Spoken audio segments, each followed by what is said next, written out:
Dalam hidup, kita sering lupa bahwa cinta tidak selalu bersuara lembut. Kadang ia datang dalam bentuk amarah, diam, atau luka yang tak sempat dijelaskan. Ada seorang ayah, seorang ibu, dan seorang anak, tiga hati yang berusaha saling mencintai, tapi terjebak dalam cara yang berbeda. Ini bukan kisah tentang siapa yang benar, tapi tentang siapa yang berani lebih dulu memeluk. Karena di balik setiap pertengkaran, selalu ada cinta yang sedang mencari jalan pulang. Inilah kisahnya. Bapak, aku bukan boneka ibu. Sebuah perjalanan dari luka menuju penerimaan, dari diam menuju doa, dari kehilangan menuju cinta yang abadi. Selamat datang di Suara Kehidupan. Di sini, setiap kisah bukan hanya untuk didengar, tapi untuk dirasakan. Malam itu, hujan turun pelan tapi rumahku lebih bising dari langit. Suara piring pecah menggema dari ruang makan. Di balik pintu kamarku yang separuh tertutup, aku bisa dengar istri dan anakku saling melempar kata-kata yang bahkan hujan pun tak sanggup menenangkan. Alia, kamu pikir ibu ini siapa? Ibu gak pernah dengar aku. Aku capek jadi yang sempurna. Suara mereka menusuk dadaku lebih tajam dari pecahan kaca di lantai. Aku ingin keluar, ingin menengahi, tapi kakiku berat seperti tertanam di lantai. Sudah bertahan-tahan, aku terbiasa diam. Diam supaya tenang, diam supaya tak ada yang terluka. Tapi malam ini, aku sadar diamku justru yang membuat luka itu membusuk. Aku berjalan pelan ke ruang makan. Lampu di ujung meja, Rini berdiri dengan wajah marah yang disamarkan air mata. Di sisi lain, Alia, anak gadisku, tubuhnya gemetar, napasnya tersengal. Mata mereka sama mata yang dulu penuh kasih, kini jadi cermin luka yang saling memantulkan amarah. Cukup, Rin, kataku. Suara hampir tak terdengar, tapi Rini menoleh tajam. Jangan ikut campur, Ton. Ini urusan aku sama anakmu. Anakmu. Kata itu menamparku. Sudah lama Rini tak menyebutnya anak kita. Alia menatapku. Matanya merah, basah, penuh permohonan yang selama ini tak pernah kujawab. Bapak, tolong culik aku dari sini. Kalimat itu mengguncang seluruh dadaku. Bukan karena kerasnya suara, tapi karena maknanya putriku ingin diselamatkan. Dari rumahnya sendiri, untuk pertama kalinya, aku berani melangkah ke tengah. Tanganku terangkat, menahan tangan Rini yang hendak menampar. Kukup. Kata itu pendek, tapi seluruh tubuhku gemetar mengucapkannya. Rini menatapku dengan mata marah dan tak percaya. Kamu bela Jia, Tonggi. Aku menelan ludah, lalu menatap Alia. Aku bela anakku. Sunyi, hanya suara hujan yang tersisa menetes perlahan di luar jendela. Di bawah sinar lampu yang pucat, aku melihat dua perempuan yang paling kucintai saling menyakiti dengan cinta yang salah arah. Malam itu, aku sadar aku bukan kepala keluarga. Aku cuma dinding yang membiarkan retak semakin lebar. Dan ketika Alia menangis memeluk lututnya, aku tahu aku sudah terlambat menjadi ayah. Tapi belum terlalu terlambat untuk mencoba. Aku berjalan keluar ke teras, membiarkan hujan membasahi wajahku. Rasanya asin. Entah karena air hujan atau air mata yang selama ini kutahan. Aku menatap ke langit, berbisik pelan, Tuhan, beri aku keberanian, bukan untuk menang, tapi untuk pulang ke hati mereka. Pagi datang seperti tamu yang tidak diundang. Ia mengetuk pelan lewat sinar matahari di jendela, tapi tak ada yang menyambut. Rumah kami sepi, tidak ada aroma kopi, tidak ada suara sendok beradu dengan gelas. Hanya keheningan yang terasa berat, seperti asap sisa semalam yang belum juga pergi. Aku duduk di meja makan, memandangi kursi-kursi kosong. Di kursi sebelah kanan, biasanya Rini duduk, sibuk dengan ponsel atau daftar belanja. Di kursi ujung sana, Alia biasa duduk diam sambil menggambar sesuatu di kertas bekas dunianya sendiri, yang tak pernah banner-bannerku mengerti. Kini dua kursi itu kosong, dan aku baru sadar betapa sepinya suara yang dulu kupikir berisik. Aku masih bisa mendengar gema pertengkaran semalam, suara tangis Alia yang serak, nada tinggi Rini yang menusuk, dan suaraku sendiri pelan, ragu, tapi akhirnya keluar juga. Aku bela anakku. Kalimat itu terus berputar di kepalaku, antara lega dan takut. Lega karena akhirnya bicara, takut karena mungkin sudah terlambat. Kamar Alia masih tertutup. Aku mengetuk pelan, tidak ada jawaban. Ku ketuk lagi, sedikit lebih keras, dan akhirnya terdengar langkah pelan di dalam. Pintu terbuka hanya separuh, cukup untuk memperlihatkan separuh wajah anakku yang sembab dan lelah.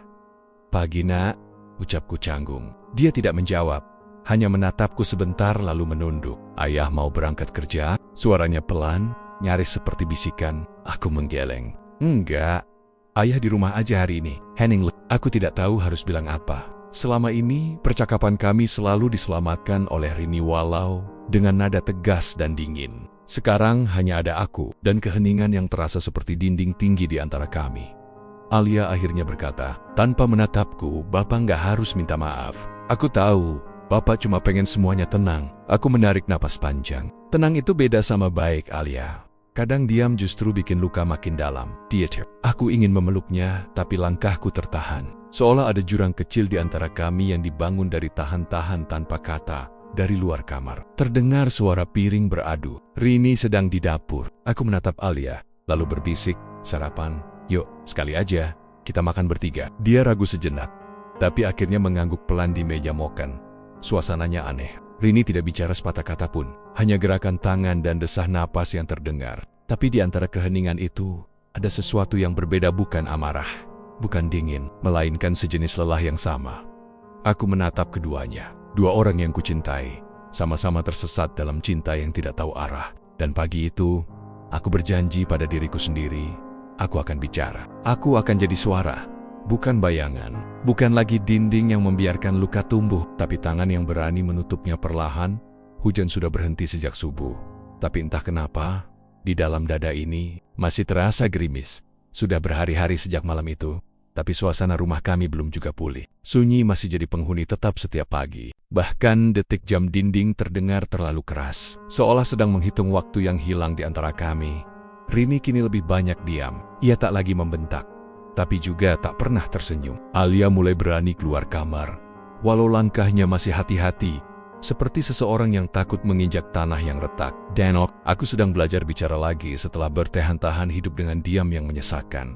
Pagi ini, aku duduk di teras, menatap halaman kecil yang basah oleh sisa hujan semalam. Suara burung terdengar samar, ada wangi tanah dan sedikit angin. Untuk pertama kalinya dalam waktu yang lama, aku merasa tenang. Meski masih diselimuti sesal, Alia keluar perlahan, membawa 2 cangkir teh.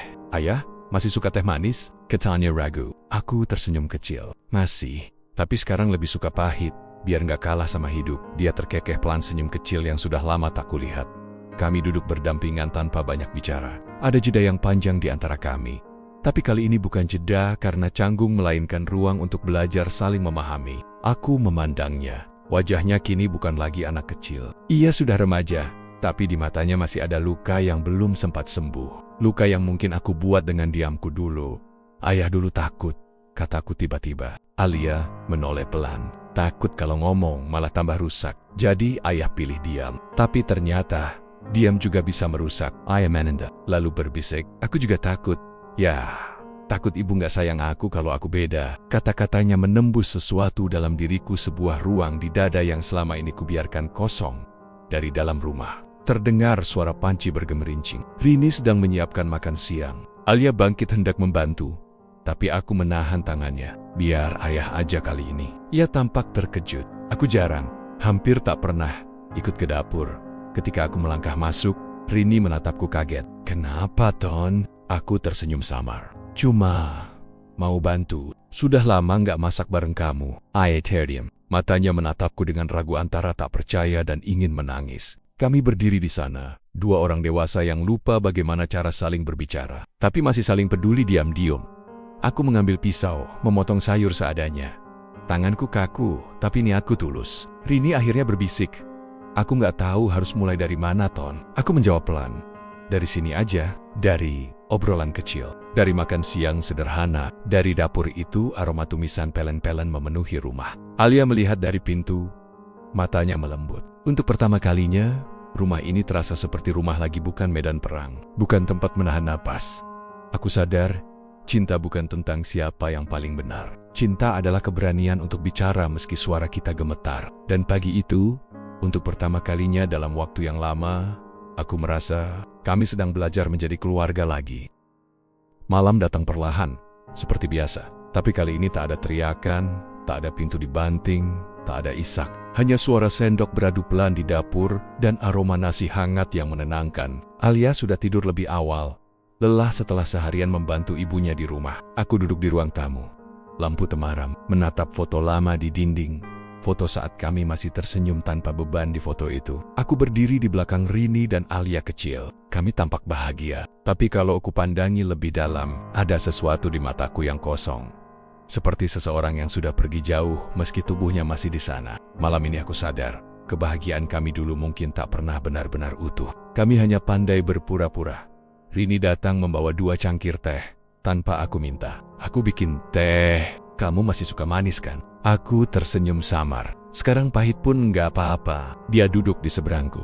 Ada jarak yang aneh di antara kami. Bukan jarak tubuh, tapi jarak hati yang dibangun dari tahan-tahan tanpa bicara. Beberapa detik hanya diisi suara jangkrik. Lalu Okernia. Rini bicara lebih dulu. Aku dengar kamu bantu Alia belajar tadi sore. Aku mengangguk. Dia minta ditemenin. Katanya biar nggak salah lagi. Rini menatap cangkirnya lama sekali sebelum berucap.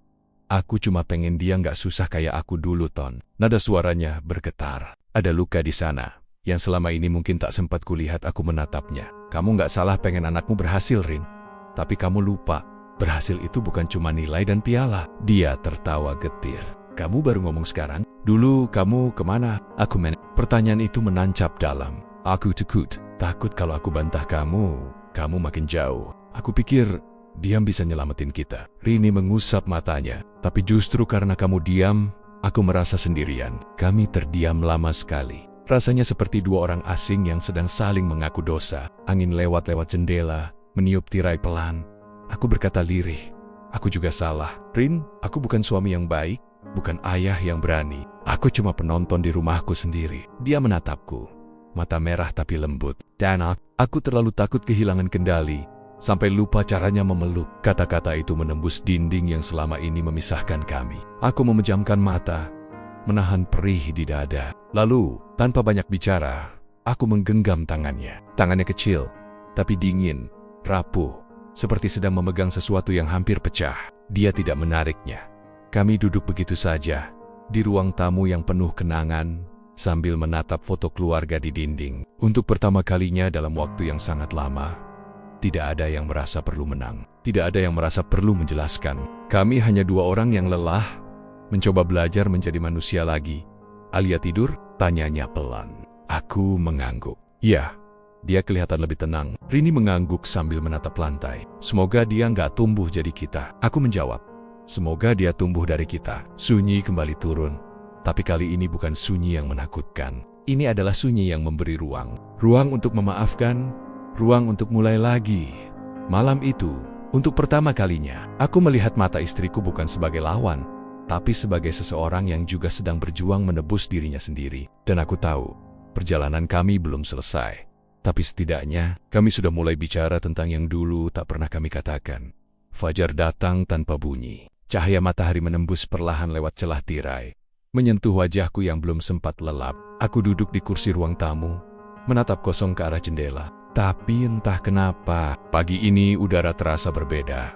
Ringan, lembut, seperti rumah ini akhirnya belajar bernapas lagi.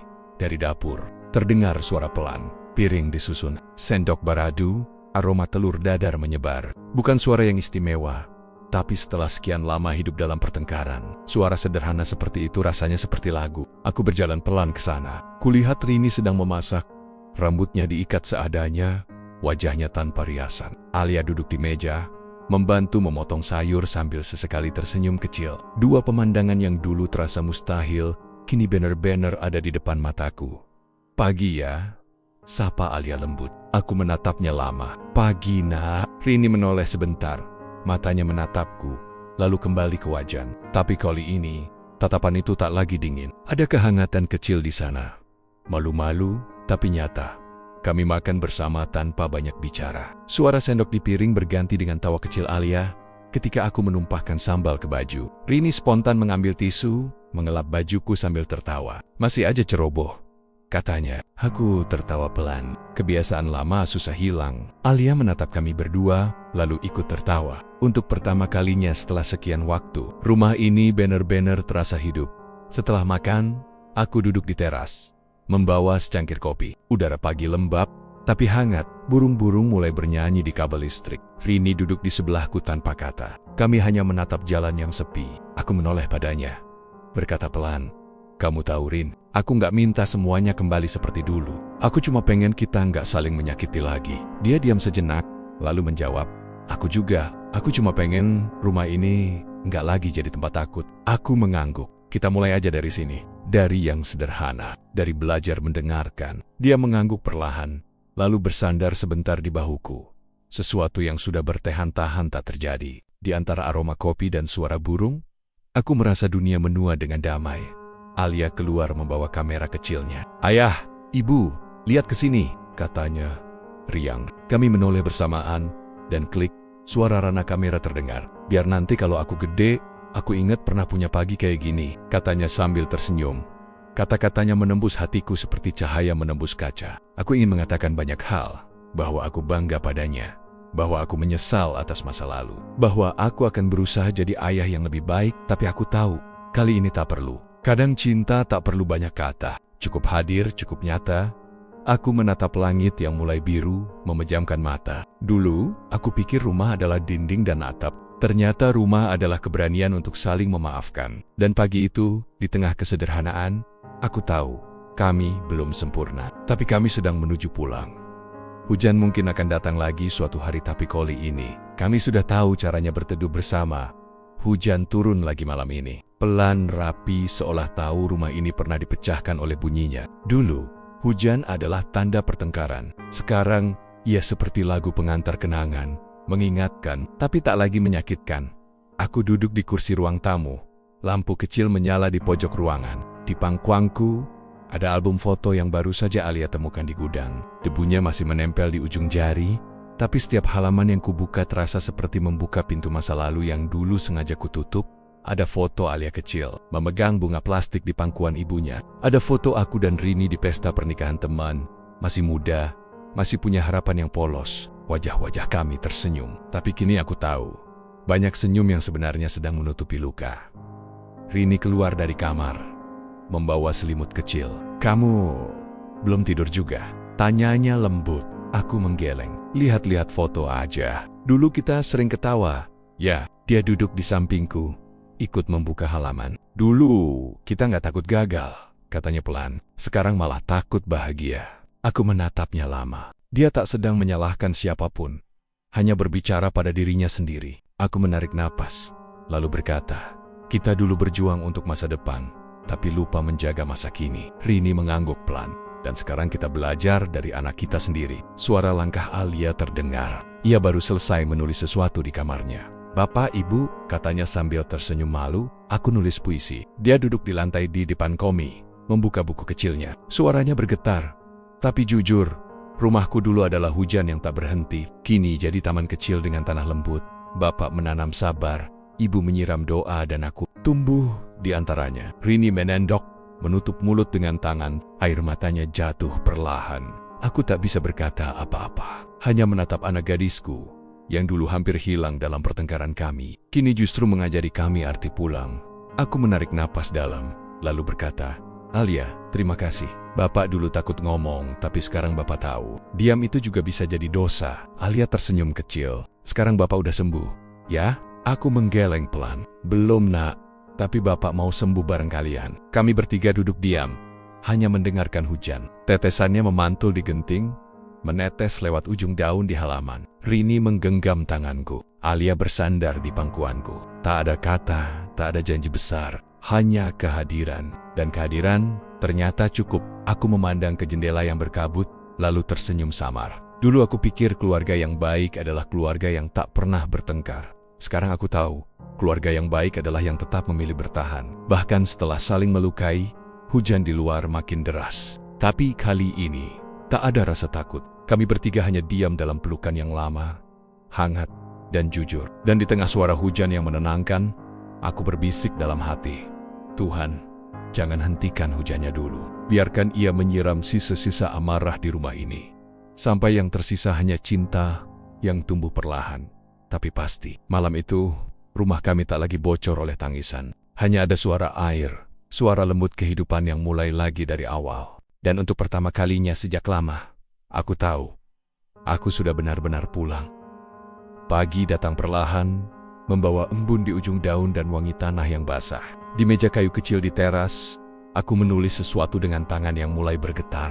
Kertas di depanku putih polos, seperti hidup yang memberi kesempatan untuk menulis ulang apa yang pernah salah di ruang tamu. Rini sedang menjemur baju. Suaranya terdengar pelan, menyenandungkan lagu lama yang dulu sering ia nyanyikan untuk Alia kecil. Dari jendela, aku bisa melihat Alia di taman kecil belakang rumah. Ia sedang menanam bunga kertas. Tangannya kotor tapi matanya bersinar. Ada kedamaian di sana. Kedamaian yang dulu tak pernah kami punya. Aku menatap pena di tanganku, lalu mulai menulis. Huruf-huruf itu keluar pelan, seperti doa yang selama ini tersesat dan akhirnya menemukan jalan pulang untuk Alia. Anak ayah, kalau suatu hari kamu membaca surat ini, mungkin ayah sudah menua, rambut ayah sudah memutih seperti abu sisa malam. Tapi ayah ingin kamu tahu satu hal. Ayah mencintaimu, bukan karena kamu sempurna, tapi karena kamu berani jadi dirimu sendiri. Ayah dulu sering diam. Ayah kira diam itu bentuk sabar. Ternyata diam juga bisa jadi bentuk pengecut. Ayah biarkan kamu tumbuh di antara pertengkaran. Padahal seharusnya ayah jadi tempatmu berlindung. Untuk itu, maaf nak. Dari hati yang paling dalam, maaf. Sekarang ayah belajar satu hal penting. Cinta bukan tentang menahan atau mengatur. Cinta itu melepaskan, tapi tetap berjaga di dekatmu. Biar kamu bisa jatuh, tapi tahu kemana harus pulang. Kalau nanti dunia terasa berat, jangan lawan sendirian. Ingat, kamu lahir dari dua orang yang pernah kalah, tapi memilih berdiri lagi. Jadi tak apa kalau kamu juga sesekali jatuh. Asal jangan berhenti mencoba. Dan kalau suatu hari kamu rindu, lihatlah ke taman belakang rumah. Di sana ada bunga kertas yang kamu tanam bersama ibu. Ayah siram setiap pagi, supaya kamu tahu cinta kalau dirawat tak akan mati. Jangan lupa tersenyum. Nak, senyum itu doa paling sunyi yang pernah ayah pahami. Dengan seluruh cinta yang ayah punya, ayah, aku berhenti menulis. Tanganku gemetar, tapi hatiku tenang. Surat itu kulipat rapi, kuselipkan di antara halaman album foto keluarga yang dulu berdebu. Biar nanti, ketika waktu memisahkan kami, kata-kata ini tetap menemani. Rini keluar, membawa 2 cangkir kopi. Kamu nulis apa? Tanyanya, lembut. Aku tersenyum. Surat kecil buat masa depan. Dia duduk di sebelahku, menggenggam tanganku tanpa kata. Kami menatap Alia yang masih sibuk di taman, tertawa kecil karena tanahnya belepotan di pipi. Lihat Rin, kataku pelan. Dulu rumah ini pernah retak. Rini mengangguk. Tapi sekarang, retaknya malah jadi tempat cahaya masuk. Angin lewat, membawa harum bunga basah. Aku memejamkan mata. Ada keheningan yang lembut, keheningan yang tak lagi menakutkan. Mungkin begini rasanya damai, bukan tanpa luka, tapi sudah berdamai dengan luka itu sendiri. Matahari naik sedikit lebih tinggi. Alia berlari ke arah kami, memeluk dari belakang. Bapak, Ibu, lihat, bunganya tumbuh, katanya riang. Kami menatapnya, lalu tersenyum. Dan di antara cahaya pagi yang hangat, aku tahu kisah kami bukan tentang hujan yang merusak, tapi tentang keberanian untuk menanam lagi setelah badai. Rumah kami tak lagi sempurna, tapi kini di setiap retaknya tumbuh cinta yang nyata. Musim hujan telah berakhir, langit kembali biru, seperti diseka oleh waktu. Di halaman rumah, bunga kertas yang Alia tanam kini mekar penuh warna. Aku duduk di bangku tua dekat pagar, menyeruput kopi yang mulai dingin. Suara ayam tetangga dan langkah anak-anak sekolah di kejauhan membuat pagi terasa hidup. Kehidupan yang sederhana, tapi dulu begitu jauh dari kami. Alia kini bukan lagi gadis kecil yang sering bersembunyi di kamar. Setiap kali hujan datang, ia tumbuh menjadi remaja yang berani, yang menulis puisinya di majalah sekolah, yang tertawa tanpa ragu. Dan setiap kali melihatnya, aku sadar, kadang waktu tidak menyembuhkan, tapi mengajar kita berdamai dengan luka. Rini keluar membawa keranjang kecil berisi cucian kering. Wajahnya lebih lembut sekarang. Garis-garis lelah di matanya tak seburam dulu. Dia menatapku sebentar, tersenyum tipis. Lucu ya Ton, katanya. Dulu tiap pagi aku cuma ingat kerjaan. Sekarang aku malah pengen duduk bareng kamu. Aku tertawa pelan. Ya, mungkin kita baru belajar menikmati hidup pas udah hampir separuh jalan. Dia menatapku, matanya lembut. Tapi lebih baik terlambat daripada nggak pernah. Kami diam sejenak, menikmati suara dunia kecil kami yang akhirnya tenang. Aku menatap tangan Rini, yang kini tak lagi gemetar setiap kali berbicara. Dia sudah banyak berubah, bukan karena aku, tapi karena kami mau berubah bersama. Dari dalam rumah, Alia berteriak, "Pak, Ibu lihat, puisiku dimuat di koran lokal." Dia berlari keluar sambil membawa koran. Matanya berbinar penuh semangat. Rini memeluknya erat. Aku menatap mereka, 2 perempuan yang pernah saling menyakiti, kini saling menyembuhkan. Ada rasa haru yang mengendap di dadaku.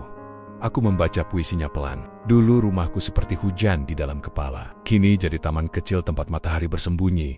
Karena ayah dan ibu belajar mencintai tanpa ingin mengubah. Aku menahan napas. Bukan karena kata-kata Nia terlalu indah, tapi karena di balik kalimat sederhana itu ada perjalanan panjang, air mata, diam, amarah, dan akhirnya pengertian. Alia memandang kami. "Bapak, Ibu bangga nggak?" Aku menjawab tanpa berpikir. "Bapak bukan cuma bangga, Bapak belajar dari kamu." Rini tersenyum. Kami bertiga duduk di teras. Matahari menembus daun mangga, menorehkan cahaya di wajah kami. Alia bersandar di bahuku. "Bapak," katanya pelan, "kalau nanti aku kuliah di luar kota, Bapak sedih nggak?" Aku tersenyum. "Sedih itu pasti, tapi Bapak juga bahagia karena kamu berani terbang." Dia tertawa kecil. "Aku nggak akan lupa rumah ini." Aku memejamkan mata. Angin lewat membawa wangi bunga kertas dan suara kehidupan yang tenang. Waktu terus berjalan. Bulan akan berganti. Rambut kami akan memutih. Dan suatu hari, kursi di teras ini mungkin akan kosong. Tapi aku tahu, selama masih ada tawa Alia di udara dan bayangan Rini di pagi hari, aku tak akan pernah benar-benar sendiri. Hidup bukan tentang memperbaiki masa lalu, tapi tentang memilih hadir di hari ini dengan segala yang tersisa, dengan segala cinta yang masih ada. Musim berganti, dan kami pun ikut berubah. Dulu aku takut hujan, kini aku menantinya. Sebab kini aku tahu, setiap hujan hanyalah cara langit mengajarkan kita tentang pulang. Pagi itu datang dengan cahaya yang lembut, cahaya yang sama, tapi terasa berbeda. Ada udara hening di rumah kami. Semacam jeda yang tak bisa dijelaskan. Koper besar berdiri di depan pintu, dan suara langkah kecil Alia terdengar di lantai kayu. Hari itu, anak gadisku akan pergi kuliah. Pergi bukan meninggalkan, tapi tetap saja, hatiku terasa sepi. Aku duduk di ruang tamu, memandangi foto keluarga yang kini tergantung di dinding tanpa debu. Foto itu diambil setahun lalu, setelah hujan terakhir yang kami lalui bersama. Di sana kami bertiga tersenyum, tapi kali ini aku tahu, senyum itu sungguh nyata. "Pak, bantuin tutup koper dong." Suara Alia memecah lamunanku. Aku bangkit perlahan, berjalan ke kamarnya. Kamar itu masih sama. Cat dinding warna biru muda, gantungan foto-foto kecil, boneka lama yang kini hanya tersisa satu. Aku menatapnya sambil menahan napas. Setiap sudut kamar ini menyimpan cerita. Dari tangis pertama, dari malam-malam penuh pertengkaran, hingga tawa terakhir yang kami bagi. "Udah siap, Nak?" tanyaku pelan. Dia tersenyum, tapi matanya bergetar. "Siap, tapi deg-degan." Aku ikut tersenyum. "Deg-degan itu tanda kamu masih manusia." Rini masuk membawa bekal kecil, sambal terasi, ikan kering, dan selembar doa di matanya. "Biar nanti kamu ingat rumah," katanya. Alia memeluknya erat. "Ibu jangan nangis." "Ya." Rini menutup wajah dengan tangan, tapi air matanya tetap lolos di sela-sela jari. Aku berdiri di ambang pintu, menatap dua perempuan itu. Dulu aku sering merasa tak berguna di antara mereka. Tak tahu harus jadi pelindung atau penengah. Sekarang aku tahu, tugasku bukan memilih di antara mereka, tapi menjaga agar cinta kami tetap utuh di antara semua perbedaan. Ketika mobil travel berhenti di depan rumah, dunia seakan mengecil. Alia memeluk kami bergantian. "Pak," katanya pelan, "makasih udah berani berubah." Aku mengangguk, menelan sesuatu yang terasa keras di tenggorokan. "Bapak yang harusnya bilang makasih, karena kamu, rumah ini bisa sembuh." Dia tersenyum, lalu melangkah ke mobil. Rini melombe, aku hanya berdiri, tak sanggup berkata apa-apa. Ketika mobil itu mulai berjalan, angin pagi lewat, membawa wangi rambut Alia, membawa kenangan semua hari yang pernah kami jalani. Dan di saat mobil itu hilang di tikungan, aku merasa separuh hatiku ikut pergi. Tapi bukan karena kehilangan, melainkan karena akhirnya aku bisa merelakan. Aku menatap langit yang cerah, lalu berbisik dalam hati, "Tumbuhlah, Nak. Tak perlu kembali kecil untuk pulang. Rumah ini akan selalu menunggumu, bahkan saat aku tak lagi di sini." Rini datang mendekat, menggenggam tanganku. "Sepi, ya," katanya pelan. Aku tersenyum kecil. Sepi, tapi hangat. Karena kali ini sepinya bukan karena pertengkaran, tapi karena anak kita sedang mengejar mimpinya. Kami berjalan ke taman belakang, tempat bunga kertas itu tumbuh. Warnanya lebih cerah dari biasanya, seolah ikut berbahagia untuk perpisahan yang indah. Aku menatap bunga itu lama sekali, lalu berkata pada Rini, "Dulu, aku takut kehilangan. Sekarang aku sadar, yang pergi tak pernah benar-benar hilang. Ia hanya tumbuh di tempat lain, tapi akarnya tetap di sini. Rini menatapku, tersenyum, kayak cinta kita. Ya, aku mengangguk. Iya, dulu retak, sekarang berakar. Matahari naik perlahan. Rumah kami kembali sepi, tapi bukan kosong. Hanya lebih luas, lebih damai. Dan di tengah udara pagi yang hangat, aku tahu satu hal pasti. Perpisahan bukan akhir, melainkan cara waktu mengingatkan kita bahwa cinta yang benar tak butuh jarak untuk tetap tinggal. Pagi ini, aku bangun lebih awal dari biasanya. Langit masih kelabu, tapi burung-burung sudah mulai bercakap di ujung genting. Di meja kayu yang mulai kusam, ada secangkir kopi dan buku kecil bersampul coklat, buku harian yang mulai kupenuhi sejak Alia pergi kuliah 2 tahun lalu. Aku membuka halaman terakhir yang kutulis seminggu lalu. Hari ini bunga kertas kembali mekar. Aku menyiramnya dengan doa, bukan air. Tulisan tanganku sudah mulai bergetar. Kadang huruf-hurufnya miring, seolah ikut lelah oleh waktu. Tapi setiap kali menulis, aku merasa muda lagi. Karena di sanalah aku bisa bicara dengan Alia, dengan Rini, dengan diriku sendiri yang dulu pernah takut. Rini keluar dari kamar membawa selimut tipis. Wajahnya penuh garis, tapi matanya masih sama. Mata yang dulu marah, kini lembut seperti sore hari. Kopi udah dingin, katanya. Aku tersenyum. Piani, rasa pahitnya pas. Dia duduk di sampingku, menatap halaman buku itu. Kamu masih nulis setiap pagi, Ton? Masih. Kalau nggak nulis, rasanya kayak hilang arah. Dia diam sejenak, lalu bertanya pelan. Kamu nulis apa kali ini? Aku menatap langit yang mulai terang. Mungkin tentang waktu, tentang gimana dayam-dayam dia mengambil, tapi juga memberi. Kami tedium. Di luar, suara hujan tipis turun tiba-tiba, hujan yang entah dari mana datangnya. Aku menatap butir-butir air di kaca jendela lalu berbisik. Dulu hujan bikin aku takut, sekarang dia cuma mengingatkan. Rini menatapku. Mengingatkan apa? Mengingatkan kalau hidup nggak harus sempurna buat jadi indah. Beberapa saat kemudian ponselku berbunyi, video call dari Alia. Wajahnya muncul di layar, senyum lebar, mata cerah seperti dulu. Pagi, Pak, katanya. Riang, lihat deh, aku dapat beasiswa lanjut ke luar negeri. Dadaku tiba-tiba hangat dan berat bersamaan. Aku tertawa, tapi ada getar kecil di suaraku. Hebat kamu, Nak. Dunia kecil Bapak rasanya makin luas karenamu. Dad, nanti kalau aku pergi, Bapak jangan sedih. Ya, aku menatap wajahnya di layar, lalu berkata pelan, sedih itu tanda cinta, tapi cinta juga tahu caranya melepaskan. Setelah panggilan berakhir, aku menatap buku harian di depanku, lalu menulis lagi. Anakku tumbuh dari doa-doa yang dulu kutanam dengan ragu. Kini ia berlari, membawa cahaya yang dulu tak sempat kupeluk. Rini menatapku. Ton, katanya pelan, hidup kita cepat sekali ya. Aku mengangguk, cepat, tapi penuh. Mungkin itu yang terpenting. Aku menatap tangannya yang kini berkerut, menggenggamnya pelan. Waktu memang telah mengambil banyak hal, tenaga, warna rambut, ketojaman mata, tapi waktu juga memberi kami kedewasaan yang dulu tak kami punya. Kami kini lebih sedikit bicara, tapi lebih banyak mengerti. Hujan berhenti perlahan, matahari muncul di antara awan, menyinari bunga kertas yang menjuntai di pagar. Aku menatapnya lama sekali, setiap kelopaknya seperti mewakili satu kenangan. Malam-malam gaduh, pagi-pagi sunyi, pelukan pertama setelah bertahan-tahan diam. Aku menutup buku harian itu, menatap Rini dan berkata, kalau nanti aku nggak ada, tolong jaga bunga itu. Bayar Alia tahu, rumah ini masih hidup, meski tanpa suaraku. Dia menggenggam tanganku erat. Kamu nggak akan hilang, Ton, katanya pelan. Kamu cuma akan berpindah ke dalam setiap hal yang pernah kamu cintai. Aku tersenyum, dan untuk pertama kalinya, aku merasa benar-benar damai dengan waktu. Karena akhirnya aku paham, hidup bukan tentang melawan usia, tapi tentang menyalakan cinta. Perlahan, sampai waktu padam dengan lembut. Malam ini, udara dingin menelusup dari jendela yang terbuka setengah. Di luar, bulan tergantung sendirian, pucat, tapi setia. Aku duduk di meja kayu yang dulu sering kupakai menulis catatan kecil untuk Alia. Di sebelahku, kursi Rini kosong. Sudah 6 bulan sejak ia pergi dengan tenang. Setelah bertahan-tahan menua bersamaku, sejak kepergiannya, rumah ini tak lagi sama. Tak ada suara langkah pagi yang mengetuk dapur, tak ada tangan yang membenarkan kerah bajuku sebelum berangkat ke teras. Yang tersisa hanya sunyi, tapi bukan sunyi yang menakutkan. Lebih seperti selimut tipis kenangan yang hangat di dada.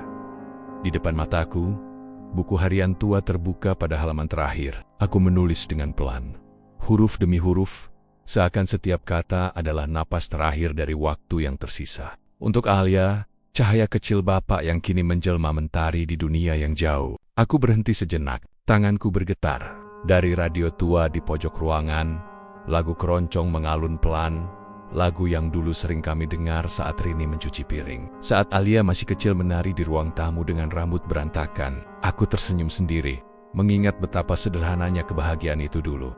Aku melanjutkan menulis. Nah, kalau nanti kau membaca ini, mungkin Bapak sudah tak lagi ada di dunia yang sama. Tapi, jangan sedih. Hidup bukan tentang seberapa lama kita saling melihat, melainkan seberapa dalam kita saling tinggal di hati. Di luar, angin malam menggesek daun mangga, menimbulkan suara lirih seperti bisikan. Aku merasa Rini ada di sana.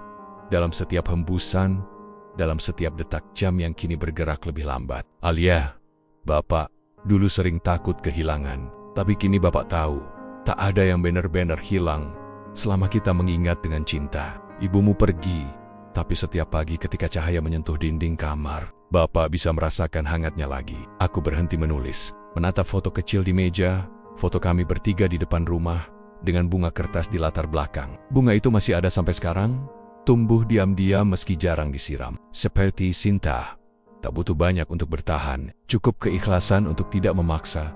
Aku menulis lagi, pelan tapi mantap. Nah, suatu hari nanti kamu akan punya rumahmu sendiri. Mungkin jauh dari sini. Tapi tolong, sisakan ruang kecil di hatimu untuk tempat pulang. Bukan rumah kayu ini, tapi kenangan tentang kita. Tentang bagaimana kita belajar mencintai, tanpa saling menuntut. Mataku mulai berat. Jam dinding menunjukkan pukul 11 malam. Aku menutup buku harian itu, lalu menatap kursi kosong di seberang meja. Aku berbicara dalam hati. Rin, aku sudah menulis surat terakhirku. Setelah ini, biarlah waktu menutupnya dengan lembut. Aku bangkit perlahan, berjalan ke teras. Langit penuh bintang malam ini. Mungkin Rini sedang tersenyum dari salah satunya. Aku duduk di kursi tua, memandang bunga kertas yang kini berwarna ungu muda. Angin menyentuhnya lembut, membuatnya bergetar seperti sedang hidup. Kau tahu nah, bisikku pelan. Bapak akhirnya mengerti. Hidup ini bukan soal siapa yang tinggal paling lama, tapi siapa yang mencintai paling tulus. Di kejauhan, suara motor lewat, disusul anjing yang menggonggong. Malam kembali tenang. Aku menarik napas panjang, menatap langit sekali lagi. Ada rasa damai yang tak bisa dijelaskan. Damai yang lahir bukan dari ketiadaan, tapi dari penerimaan. Aku memejamkan mata. Dalam gelap, aku melihat wajah Rini tersenyum, dan suara Alia memanggil dari jauh. Pak, suaranya lembut, seperti angin. Aku tersenyum, dan malam pun menjadi pelukan terakhirku. Hangat, tenang, utuh. Malam sudah hampir habis. Angin dari utara membawa aroma tanah basah. Aroma yang dulu selalu mengantar tidurku. Aku duduk di kursi teras yang sama, kursi tempat aku dan Rini sering berbagi diam. Tempat aku mengajarkan Alia cara menatap langit tanpa takut gelap. Tapi malam ini berbeda. Ada getar halus di dadaku. Bukan sakit, tapi semacam panggilan lembut. Mungkin begini rasanya waktu ketika akhirnya tiba di ujung. Ia tak menakutkan, hanya sunyi, tenang dan hangat seperti pelukan yang lama kutunggu. Di hadapanku, bunga kertas itu masih mekar, ungu, merah muda, dan putihnya bercampur seperti serpih kenangan yang menolak gugur. Aku menatapnya lama, sampai pandangan mulai buram oleh air mata yang entah datang dari mana. Bunga itu tumbuh tanpa banyak dirawat, seperti cinta yang bertahan bukan karena sempurna, tapi karena setia. Aku mengambil buku harian yang kini hampir penuh. Di halaman terakhir, kutulis tanggal hari ini dengan tangan yang gemetar. Huruf-hurufku miring, tapi aku tahu, ini mungkin tulisan terakhirku. Aku tidak ingin mati dengan diam. Aku ingin berpamitan dengan kata-kata. Seperti biasa. Rin, aku rasa waktuku sebentar lagi. Tapi aku tenang, karena aku sudah menepati janji, menjaga rumah ini, menjaga kenanganmu, menjaga cinta kita agar tetap hidup dalam sunyi. Aku menatap meja tempat cangkir kopi terakhirku, masih setengah terisi. Dulu aku takut akan datangnya kesendirian. Sekarang, kesendirian ini terasa seperti teman lama yang datang menjemput dengan sopan. Alia, kalau nanti kau datang dan membaca ini, jangan tangisi Bapak. Bapak tidak pergi jauh, hanya berpindah tempat. Dari udara yang kau hirup, dari senyum yang kau bagi, dari doa yang kau bisikan sebelum tidur. Suara jangkrik menggema dari balik semak. Waktu seperti menahan napas. Aku memejamkan mata sejenak, dan dalam gelap, wajah Rini muncul, tersenyum lembut. Tangannya terulur seperti dulu. Suara langkah halus terdengar di benakku. Langkah yang dulu selalu datang setiap pagi. Langkah yang kini kutunggu dengan sabar. Aku membuka mata lagi. Dunia tampak lebih redup. Tapi entah kenapa, redup itu indah. Mungkin karena akhirnya aku melihat cahaya bukan dari mata, tapi dari hati. Aku bangkit pelan, berjalan ke taman kecil di belakang rumah. Bulan menyinari tanah lembab, memantulkan cahaya pucat di rerumputan. Aku duduk di bawah pohon mangga, pohon yang dulu kutanam saat Alia lahir. Kini rantingnya menaungiku seperti doa yang tumbuh diam-diam selama bertahun-tahun. Aku berbisik pelan, nyaris seperti doa terakhir. Terima kasih, hidup, sudah mengajarkan aku mencintai, kehilangan, dan berdamai. Lalu, aku menatap langit. Bintang-bintang seolah mendekat, bercahaya lembut seperti mata yang menunggu di seberang waktu. Aku tahu, Rini di sana, dan Alia akan baik-baik saja. Jangan takut pada perpisahan, nak. Karena setiap perpisahan yang lahir dari cinta hanyalah bentuk lain dari pulang. Sebuah hembusan angin lewat, menyentuh pipiku. Aku menutup mata. Jantungku berdetak perlahan. 1, 2, lalu diam. Dan dalam diam itu, aku merasa seluruh hidupku menyala. Dari teriakan kecil Alia saat lahir. Dari tawa Rini di dapur. Dari setiap pagi yang dulu kupikir biasa saja, tapi ternyata suci. Malam tak lagi gelap. Sebelum pagi menyapa, aku telah berpulang, bukan ke tempat asing, tapi ke rumah yang sama. Rumah cinta, rumah kenangan, rumah yang kini akan dijaga oleh bunga kertas yang terus mekar meski tak lagi disiram. Entah berapa lama waktu berlalu, aku tak lagi tahu siang atau malam, tak lagi merasa berat tubuh atau letihnya napas. Hanya ada cahaya, lembut, hangat, tidak menyilaukan. Cahaya itu bukan seperti matahari, tapi seperti pelukan yang tak berujung. Aku berdiri di dalamnya, tanpa rasa takut, tanpa beban. Suara lembut memanggilku, seperti bisikan yang datang dari kenangan. Ton, aku menoleh, dan di sana, di ujung cahaya, Rini berdiri. Wajahnya muda lagi, seperti pertama kali aku jatuh cinta padanya di depan kampus dulu. Matanya masih sama, mata yang menyimpan badai sekaligus kedamaian. Aku tersenyum, dan tanpa sadar air mata mengalir. Bahkan di dunia tanpa waktu ini, rasa haru masih bisa tumbuh. Dia berjalan mendekat, langkahnya seperti melintasi udara. Aku udah nunggu lama, katanya pelan. Aku tertawa kecil. Aku tahu, tapi aku masih janjiin ke Alia, Rin. Aku nggak mau pergi sebelum yakin dia bahagia. Dia menatapku lembut. Dan sekarang, aku mengangguk. Sekarang dia kuat. Dia udah belajar hidup tanpa takut. Kami berdiri berdampingan, memandang sesuatu di bawah cahaya. Perlahan, kabut di hadapan kami menyingkap, dan aku melihat dunia yang kutinggalkan. Rumah tua dengan pagar hijau, bunga kertas yang tumbuh liar, dan di teras, Alia rambutnya diikat sederhana, di tangannya ada buku harian coklat. Buku yang dulu selalu kugunakan untuk menulis cerita. Dia membuka halamannya, membaca dengan suara lirih. Bapak, aku pulang. Aku bawa bunga kertas dari taman belakang. Aku tanam lagi di sini, biar rumah ini tetap punya warna. Warna yang Bapak titipkan. Suaranya pecah oleh tangis. Aku ingin memeluknya, tapi cahaya menahan langkahku dengan lembut. Rini memegang tanganku. Lihat, Ton, dia nggak sendiri. Cintamu masih hidup di matanya. Aku memandang Alia lagi. Dia menatap langit, seolah tahu aku ada di sana. Bapak, aku baca lagi semua tulisan Bapak. Ternyata Bapak nggak cuma menulis tentang hidup. Bapak ngajarin aku cara mencintai tanpa takut kehilangan. Suara itu menembus batas antara dunia kami. Dan sesuatu dalam diriku bergetar. Aku menutup mata, mendengarkan setiap kata seperti doa yang dikirimkan lewat udara. Rini menatapku. Waktunya tenang, Ton. Kamu udah pulang. Aku mengangguk. Tapi sebelum cahaya menelan segalanya, aku berbisik, mungkin untuk terakhir kalinya. Alia, jangan pernah berhenti menulis. Setiap kata yang kamu buat akan jadi jembatan antara kita. Karena Bapak nggak pernah benar-benar pergi. Bapak cuma pindah tempat. Ke setiap kalimat yang kamu baca, ke setiap hujan yang jatuh di halaman rumah kita. Cahaya semakin terang. Aku menggenggam tangan Rini erat, dan bersama-sama kami melangkah ke dalamnya. Tak ada lagi rasa takut, tak ada lagi jarak. Hanya kedamaian yang hangat, seperti pagi yang tak berakhir di dunia bawah sana. Alia menutup buku harian itu dengan air mata dan senyum bersamaan. Don Dileng Ed. Mungkin entah di mana, cahaya kami menyala pelan. Bukan untuk hilang, tapi untuk jadi lentera yang menuntun anak kami pulang setiap kali dunia terasa gelap. Sudah lama aku tak menghitung waktu. Di tempatku kini, matahari dan malam hanyalah napas panjang yang berputar tanpa arah. Namun hari ini berbeda. Ada cahaya yang menembus batas di mana aku berdiri. Cahaya itu membawa suara, lembut, gemetar, suara yang begitu kukenali. Bahkan setelah waktu memudarkanku dari dunia. Ayah, aku pulang, suara Alia. Tapi bukan suara kecil yang dulu memanggilku sambil menangis ketakutan. Ini suara perempuan dewasa, mantap, tapi masih menyimpan benih lembut yang dulu kutimang dalam pelukan. Aku menoleh, dan seolah tirai cahaya terbuka, aku bisa melihat rumah tua kami lagi. Rumah yang kini dikelilingi bunga kertas baru, lebih banyak warnanya daripada dulu. Alia berdiri di halaman, membawa anak kecil di gendongannya, cucuku. Wajah anak itu seperti salinan masa kecilnya, dengan mata yang penuh rasa ingin tahu. Ayah, katanya lagi, sambil menatap ke langit, aku bawa pulang cucu ayah.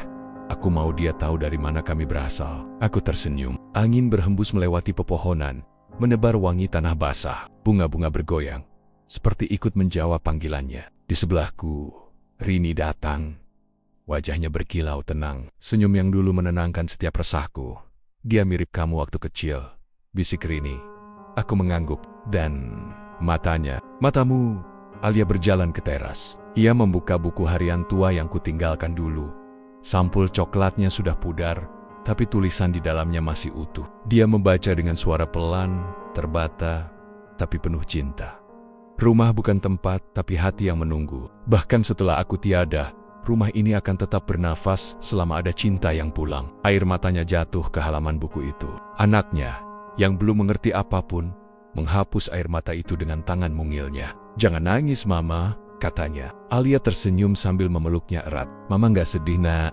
Mama cuma bahagia bisa pulang." Aku menatap mereka.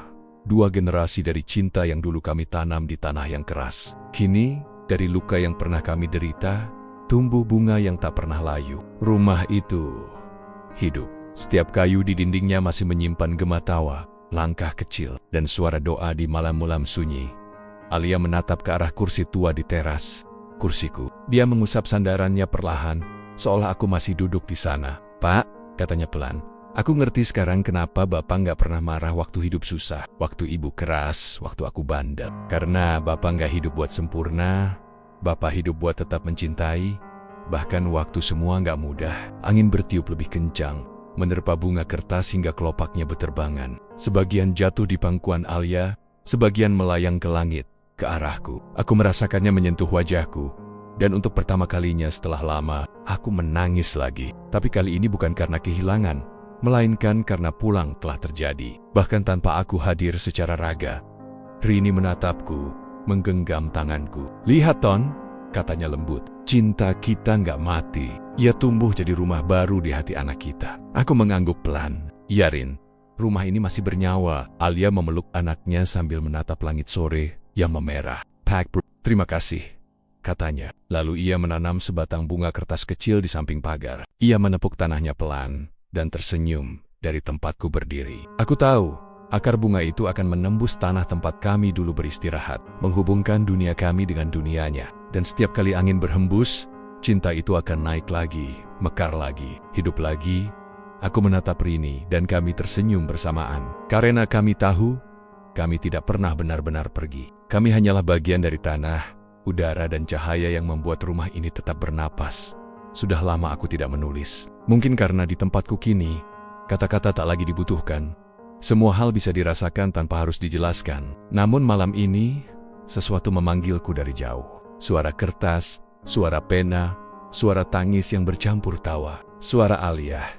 Dia sedang menulis sesuatu di meja tempat dulu aku menulis buku harianku. Lampu kuning di ruang tamu menyorot wajahnya yang kini lebih dewasa. Tapi di matanya, aku masih melihat gadis kecil yang dulu takut pada hujan. Tangannya bergerak pelan, menulis kalimat demi kalimat dengan hati-hati, seolah sedang berbicara dengan seseorang yang tak terlihat. "Untuk Bapak." Aku mendekat, bukan dengan langkah, tapi dengan rasa, dan perlahan aku membaca apa yang ia tulis. "Bapak, aku akhirnya paham kenapa dulu Bapak diam saat kami berantakan. Kenapa Bapak jarang marah, kenapa Bapak selalu duduk di teras setiap sore. Bapak sedang belajar mencintai kami tanpa ingin menang." Aku tersenyum. Betapa sering dulu aku merasa gagal sebagai ayah. Aku bukan pemberi nasihat yang hebat, bukan lelaki yang kaya, bukan pahlawan yang kuat. Aku hanya pria yang ingin anaknya tumbuh tanpa takut jadi dirinya sendiri. Alia berhenti menulis, menatap keluar jendela. Bunga kertas di halaman bergoyang pelan, Diterpa angin sore, dia membuka jendela, membiarkan angin masuk. Mungkin ini angin dari ayah, katanya sambil tertawa kecil. Dan entah bagaimana, aku benar-benar ingin menjawab, iya nak, aku selalu di situ. Dia melanjutkan menulis. Pak, aku udah punya anak. Dia lucu, cerewet, dan suka nanya kenapa daun bisa jatuh. Setiap kali aku jawab, aku ingat Bapak. Karena Bapak yang pertama ngajarin aku cara melihat ke atas, bukan cuma ke bawah. Aku menatapnya lama. Dunia yang dulu kutinggalkan ternyata terus berputar. Dan cinta yang dulu kutanam tumbuh menjadi kehidupan baru. Di sebelah Alia, anak kecil itu menggambar di kertas lain. Gambar rumah, 2 orang tua, dan 1 bunga besar di tengahnya. Di bawahnya, dia menulis, rumah kakek Anton. Hatiku bergetar. Rini berdiri di sampingku, menatap pemandangan itu dengan mata berkaca-kaca. Kamu lihat, Ton, katanya pelan. Nama kamu masih hidup di dunia. Aku menatap Rini, tersenyum. Aku nggak butuh batu nisan kalau mereka masih mengingatku begini. Alia menutup suratnya. Ia menatap langit sore yang mulai temaram, lalu membacakan kalimat terakhirnya dengan suara bergetar. Pak, terima kasih sudah ngajarin aku cara mencintai tanpa takut kehilangan. Sekarang aku tahu, setiap perpisahan cuma jeda, bukan akhir. Karena cinta yang tulus selalu nemuin jalan pulang, bahkan lewat angin. Air matanya jatuh, tapi bibirnya tersenyum. Aku ingin menyentuh pundaknya, tapi yang bisa kulakukan hanya mengirimkan hembusan lembut, angin kecil yang lewat di wajahnya, mengusap rambutnya. Ia menutup matanya lalu berbisik. Aku tahu itu ayah. Dan malam pun turun perlahan. Alia menaruh surat itu di samping buku harian lamaku, lalu memadamkan lampu. Rumah tenggelam dalam keheningan yang damai. Tapi aku tahu, keheningan itu bukan kosong. Ia penuh oleh napas kenangan, oleh suara-suara kecil yang pernah kami tinggalkan di sana. Aku menatap bunga kertas di halaman yang bergoyang pelan dalam remang bulan. Setiap kelopaknya seperti detak jantung dunia kecilku. Dunia yang kutinggalkan, tapi tak pernah banner-banner kulepaskan. Selama mereka masih mencintai, bisikku pada Rini, aku masih hidup. Dia menggenggam tanganku erat. Dan angin akan terus menyebut namamu, katanya lembut. Aku memejamkan mata, dan dalam tenang yang abadi itu, aku mendengar suara kecil memanggil, Pak. Lalu tawa Alia, tawa cucuku, dan suara dunia yang terus berjalan, membawa cinta kami di dalamnya. Aku pernah berpikir bahwa mati berarti berhenti. Berhenti melihat dunia, berhenti mencintai, berhenti menjadi bagian dari cerita yang dulu ku genggam dengan kedua tangan. Tapi kini aku tahu, tidak ada yang benar-benar berhenti. Cinta adalah napas yang terus mencari bentuk baru. Bahkan ketika tubuh telah lama menjadi debu. Dari sini, aku melihat dunia seperti cermin yang memantulkan kenangan. Setiap pagi di rumah itu, rumah yang dulu kubangun dari gaji popasan dan doa yang panjang, kini penuh dengan suara kehidupan. Tawa anak kecil yang memanggil mama, langkah kaki yang menapaki ubin tua, aroma kopi dari dapur yang dulu menjadi tempat pertengkaran kecil antara cinta dan lelah. Semua masih ada. Hanya aku yang menjadi beang-beang di balik cahaya. Alia kini sering duduk di teras, tempat favoritku dulu. Ia membaca buku harian yang kutulis, seolah sedang berbincang denganku. Kadang ia tertawa kecil, kadang diam lama, lalu menatap langit dengan mata yang basah. Aku ingin memeluknya, tapi di dunia ini, pelukan berubah jadi angin, dan kata-kata menjadi cahaya. Jadi aku mengirimkannya seberkas lembut sinar sore agor ea tahu. Aku mendengar setiap suaranya. Di sisi lain, aku kadang melihat Rini. Ia berdiri di kebun bunga kertas yang kini tumbuh lebih lebat. Wahanya tenang, jauh dari kerasnya dulu. Mungkin di tempat ini, kita semua belajar hal yang sama, bahwa cinta bukan tentang benar atau salah, tapi tentang bertahan untuk saling menemukan lagi. Bahkan setelah semuanya berakhir, suatu sore, Alia membacakan sesuatu di depan rumah. Surat untuk kami berdua. Pupak, hidup nggak selalu mudah. Tapi aku bahagia karena kalian ngajarin aku gimana caranya nggak berhenti mencintai. Sekarang aku ngerti, kesedihan nggak harus dihindari. Dia cuma cara lain buat kita diingat oleh cinta. Setelah ia selesai, anak kecil itu cucuku berlari ke taman dan menancapkan sebatang bunga baru di tanah. Ini buat kakek sama nenek, katanya. Bunga itu mungil, tapi warnanya terang sekali. Dan entah kenapa, saat kelopaknya bergoyang tertiup angin, aku merasa seperti disentuh oleh dunia lagi. Aku menatap Rini. Apa kamu juga dengar itu? Dengar apa? Tanyanya lembut. Nama kita disebut oleh waktu, lewat suara anak-anak kita. Rini tersenyum. Itu bukan waktu, Ton. Itu cinta yang menolak mati. Kami berdiri lama dalam diam yang hangat. Di langit, matahari tenggelam perlahan, tapi cahayanya masih menembus dedaunan, seperti tangan lembut yang menyapu wajah dunia. Aku mendengar suara Alia tertawa di bawah sana, dan aku tahu, tak ada yang hilang. Kami semua hanya berpindah tempat di dalam lingkaran yang sama, antara bumi dan cahaya malam itu. Untuk pertama kalinya aku tak lagi merasa seperti arwah. Aku merasa hidup, karena aku masih menjadi bagian dari cerita yang berlanjut. Cinta yang dulu kusemai di rumah kecil itu tumbuh menjadi sesuatu yang lebih besar dari hidup itu sendiri. Dan ketika angin terakhir hari itu berhembus, aku mendengar sesuatu dari arah bumi. Suara Alia, pelan, penuh haru. "Selamat malam, Pak. Aku tahu ayah masih di sini." Aku tersenyum. Di antara ribuan bintang yang bersinar di atas rumah itu, satu di antaranya berdenyut sedikit lebih terang. Mungkin itu aku. Mungkin itu caraku bilang, "Iya, Nak. Aku masih di sini. Aku nggak pernah pergi." Ada satu hal yang baru kusadari setelah semua ini berakhir. Kematian bukan tirai. Ia hanyalah jendela lain yang menghadap ke arah yang sama, tapi dari sisi berbeda. Dari jendela ini, aku melihat dunia seperti lembar buku yang terus dibalik oleh waktu. Setiap halaman memuat potongan hidup, tawa, tangis, pertengkaran, dan doa. Dan di antara semuanya, ada satu kata yang selalu tertulis di setiap baris.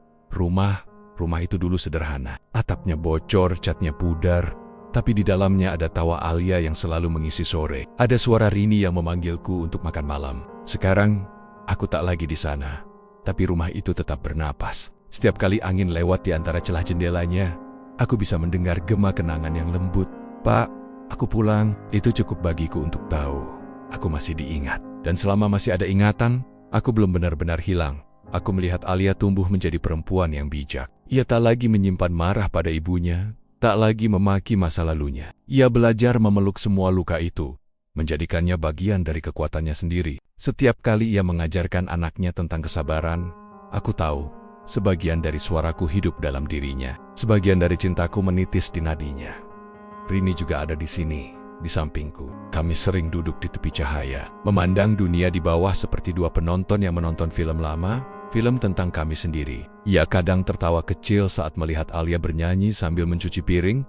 "Dia masih mirip aku," katanya. Aku hanya tersenyum, dan sabarnya dari aku. Kami berdua tertawa pelan, tawa yang hanya bisa terdengar oleh angin. Malam datang dengan lembut. Dari langit yang tinggi, aku melihat lampu-lampu rumah menyala satu persatu. Cahaya itu seperti bintang di bumi, menandakan keluarga lain yang masih bertahan, masih berjuang, masih mencintai meski dengan cara yang tidak selalu benar. Mungkin di setiap rumah, ada seorang ayah yang diam, seorang ibu yang keras, dan seorang anak yang ingin dimengerti. Don Monken. Kisah kami hanyalah satu dari jutaan versi cinta yang berusaha mencari bentuknya sendiri.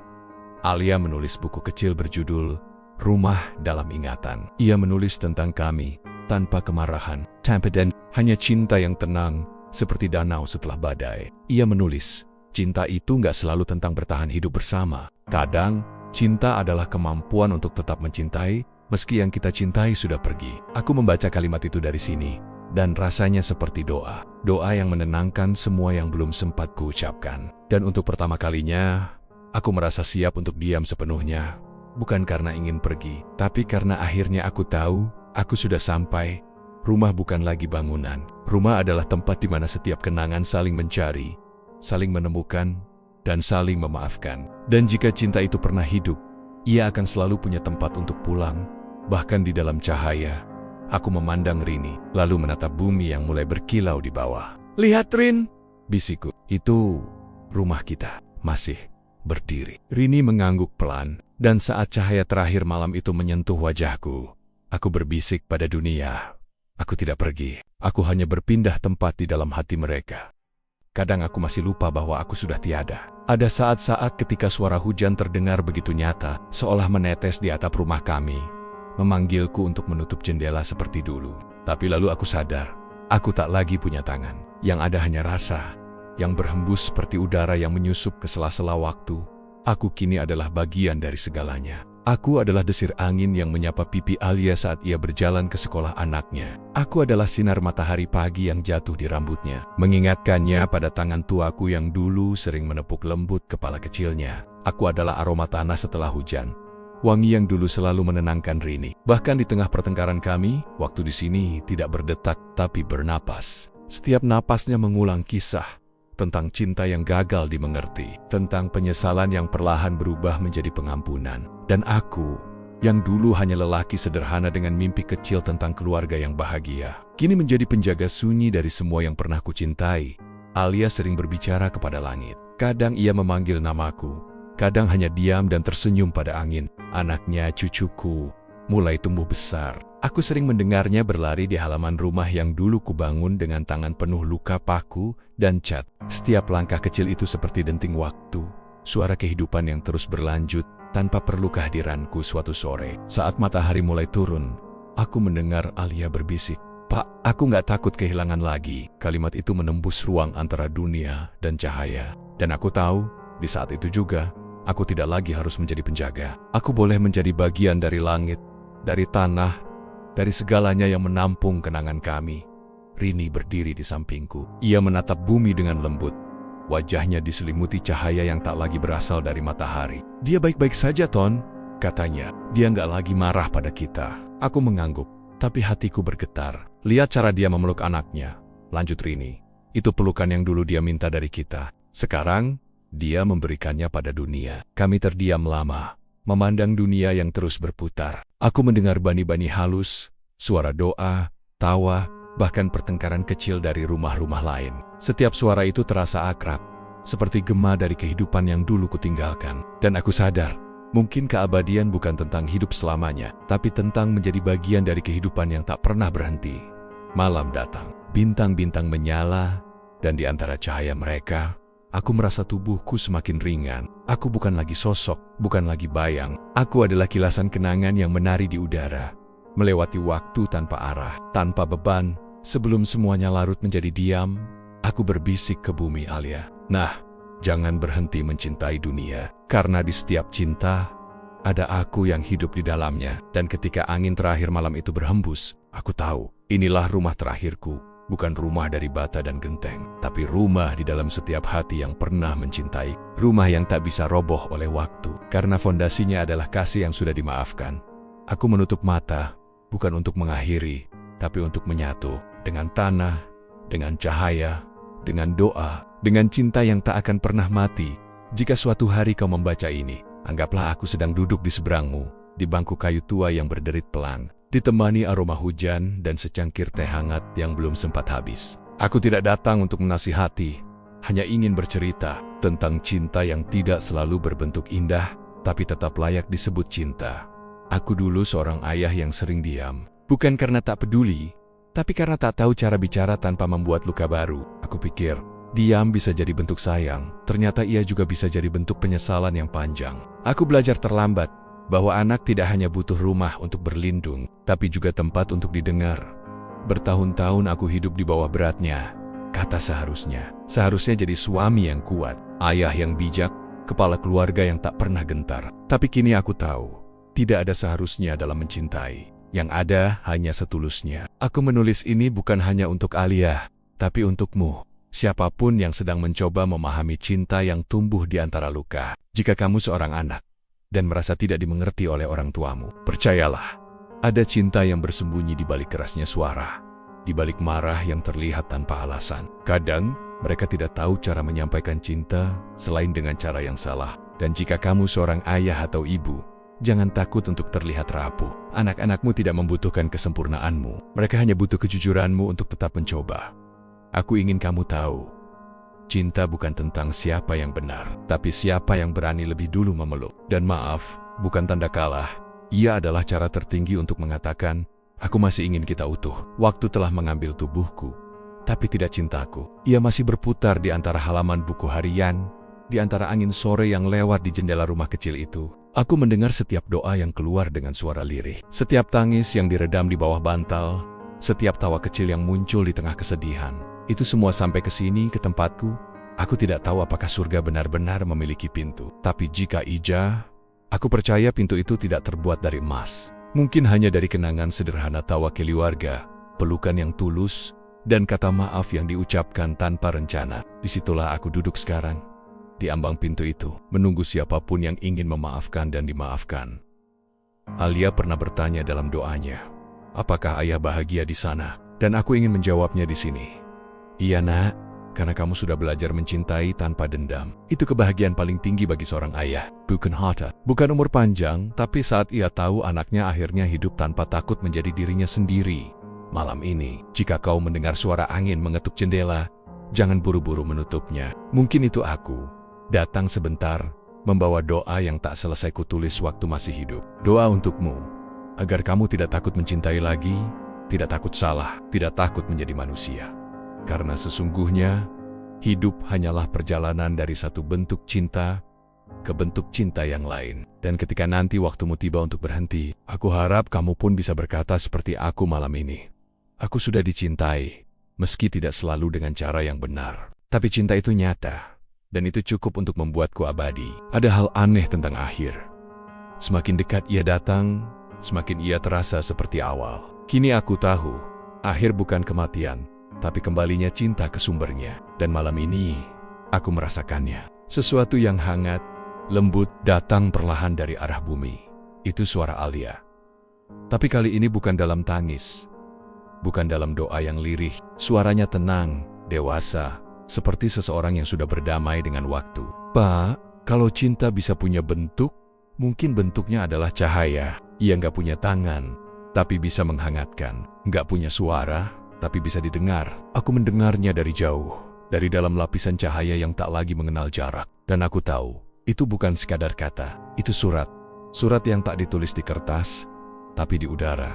Di hati, di semesta yang kami bagi, Alia kini menulis, bukan untuk mencari jawaban, tapi untuk memberi. Ia menulis kisah kami, dengan segala luka dan penyembuhannya. Orang-orang membacanya, dan mereka menangis, bukan karena sedih, tapi karena merasa pulang. Aku melihat buku itu terbit. Sederhana tapi jujur, berjudul Bapak, Aku Bukan Boneka Ibu. Dan di halaman pertama, ia menulis, untuk ayah yang mencinta tanpa harus menang. Aku menatap tulisan itu dari sini, dan aku tertawa pelan. Begitulah anakku, selalu tahu caranya membuatku merasa hidup lagi. Bahkan di tempat di mana hidup sudah selesai, di setiap halaman yang ia tulis, ada bagian kecil dariku yang ikut bicara. Di antara jeda kalimat, di sela napas narasi, di sunyi tanda titik. Itulah tempatku kini. Bukan di langit, bukan di bumi, tapi di antara kota-kota yang tumbuh dari cinta. Rini datang padaku, seperti cahaya yang melangkah lembut. Wajahnya tenang, matanya seperti fajar. Dia sudah sampai, katanya. Aku mengangguk. Alia? Iya, dia sudah menemukan rumahnya sendiri. Rumah yang dulu kita doakan, tapi tak sempat kita tunjukkan. Aku menatap bumi di bawah kami. Rumah itu masih berdiri, catnya mulai pudar, tapi jiwanya hangat. Di dalamnya, Alia dan keluarganya tertawa. Anak kecil berlari, membawa bunga kertas di tangannya. Aku tanam di sini ya, Ma, biar kakek bisa lihat dari langit. Alia tersenyum, memeluknya. Iya nak, nanti kakek pasti lihat. Dan benar, aku melihatnya. Bunga kecil itu mekar di bawah sinar sore.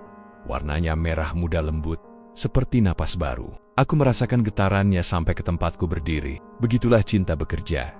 Ia menembus tanah, menembus waktu, menembus mood. Aku menatap Rini. Sudah waktunya ya? Iya, jawabnya. Kita nggak lagi harus menunggu. Aku mengulurkan tangan, menggenggam jemarinya yang kini terasa seperti cahaya hangat. Bersama, kami berjalan menyusuri lorong lembut yang bukan langit, bukan bumi, tapi semesta dari doa-doa yang tak pernah selesai. Di belakang kami, suara Alia bergema pelan, seperti nyanyian.